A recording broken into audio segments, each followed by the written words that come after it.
এই senior citizen living ফেসিলিটির video পূর্বেই আপনাদের সঙ্গে শেয়ার করেছিলাম। সারা ভারতবর্ষের সেরা 10টি সিনিয়র সিটিজেনদের লিভিং ফেসিলিটির শেল্টার যদি স্ট্যান্ডার্ড কোয়ালিটির 10টি থাকে, তার প্রথম সারির 2টি বোধহয় এর মধ্যেই পড়বে। আর আজকে এই যে দেখছেন, এই ভিডিও আপনারা প্রথমেই হয়তো দেখেছেন বছরখানেক আগে। এই প্রতিষ্ঠানটি পূর্ব ভারতের প্রথম সারির প্রথম প্রতিষ্ঠান তো বটেই, যদি বলা হয় ভারতবর্ষের সেরা কিংবা আন্তর্জাতিক মানের সেরা একটি বৃদ্ধাশ্রমের কথা, বৃদ্ধাশ্রম না বলে বলবো সিনিয়র সিটিজেনদের স্ট্যান্ডার্ড লিভিং ফেসিলিটি, তাহলে প্রথম সারির হবে এই প্রতিষ্ঠানটি। আর সেটার নাম জাগৃতি ধাম। মূল রাস্তা থেকে যাওয়ার পথটা এতটাই সুন্দর, এতটাই মধুময়, কি বলবো, প্রাকৃতিক শোভা সৌন্দর্য বর্ণনার বাইরে। আজকে আবার একটু তুলে ধরলাম, তার কারণ অন্য, পুরো ভিডিওটা দেখলে বুঝতে পারবেন। আর এই প্রতিষ্ঠানটার খাওয়া দাওয়া কেমন, পরিবেশ কেমন, বাজেট কেমন, কিভাবে আসবেন, ঠিকানা কি আছে, অভিযোগ অ্যাড্রেস নেই বলে না, অসংখ্য প্রতিষ্ঠানের নাম অ্যাড্রেস দিয়ে দিয়েছি। আর এটা তো করে দিয়েছে আমার চ্যানেলে গুটি কতক সেই মেম্বার, যাদের জন্য সম্ভব হয়েছে। যাক, আর দীর্ঘায়িত করব না। এবার এই প্রতিষ্ঠানের এই রাস্তা, এবার চলে আসি পরের প্রতিষ্ঠান। পশ্চিমবঙ্গ শুধু নয়, সারা ভারতবর্ষের যদি 2টি সেরা প্রতিষ্ঠান বলি, তাহলে কিন্তু এই 2টি, এই প্রতিষ্ঠানটিও, এটি কিন্তু পশ্চিমবঙ্গে। আর এটা সেই অমর্ত্য, অসাধারণ প্রতিষ্ঠান।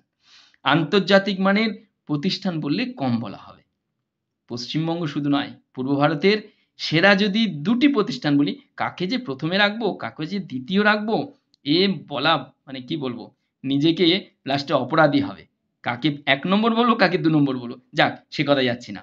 এবার আসল কথাটা বলি, সেটা হলো প্রতিষ্ঠান ভিজিট করে যখন ফিরছি, তখন রাস্তার ধারে পড়ে গেল এরকম একটি আশ্রমিক প্রতিষ্ঠান। আর ঢুকে পড়লাম। আর আমার মতন বাউন্ডুলে, আর কি বলবো, সবার একটাই কথা, শুধু আত্মীয় স্বজন নয়, পরিবারবর্গ শুধু নয়, বন্ধু বান্ধব থেকে সবাই বলেছে তোর দ্বারা আর কিছু হবে না। তাই যখন হবেই না, তখন রাস্তা দিয়ে যাওয়ার সময় ঢুকে পড়লাম অযাচিত অতিথির মতন। আর ঢুকে গোটা আশ্রমটাকে ঘেঁটে বানরের মতন ঘুরে ঘাড়ে অসাধারণ উপভোগ করে সেই টুকরো খবর আপনাদের সঙ্গে পরিবেশন করছি বহুদিন পর।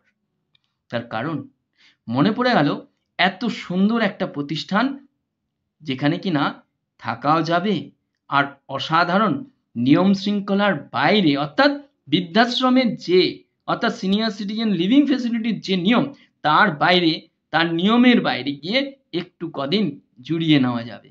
আহা, এত সুন্দর একটা প্রতিষ্ঠান অগোচরে থেকে গেল, প্রচারের আলো থেকে দূরে থাকলো। যাই হোক, যদি কখনো সম্ভব হয় অবশ্যই একবার ঘুরে দেখাবো আরেকবার। ভালো থাকবেন। অসাধারণ এই প্রতিষ্ঠান, এসে এত ভালো লাগলো। যিনি দায়িত্বে আছেন এখানকার কেয়ারটেকার, ওনার সঙ্গে কথা বললাম। উনি বললেন এখনো থাকতে দেওয়া হচ্ছে না, যোগাযোগ রাখবেন। আশা করি খুব শীঘ্রই এই প্রতিষ্ঠান নিয়ে ভিডিও আসছে।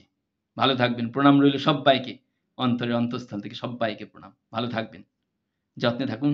বাকি দিনগুলি আনন্দমুখর হোক সকলের। আসলে সিনিয়র সিটিজেন না বলে এল্ডার্সদের বললে আরো ভালো হয়।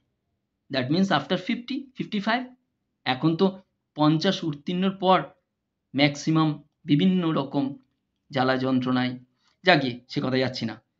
অসাধারণ, কিন্তু অসাধারণ।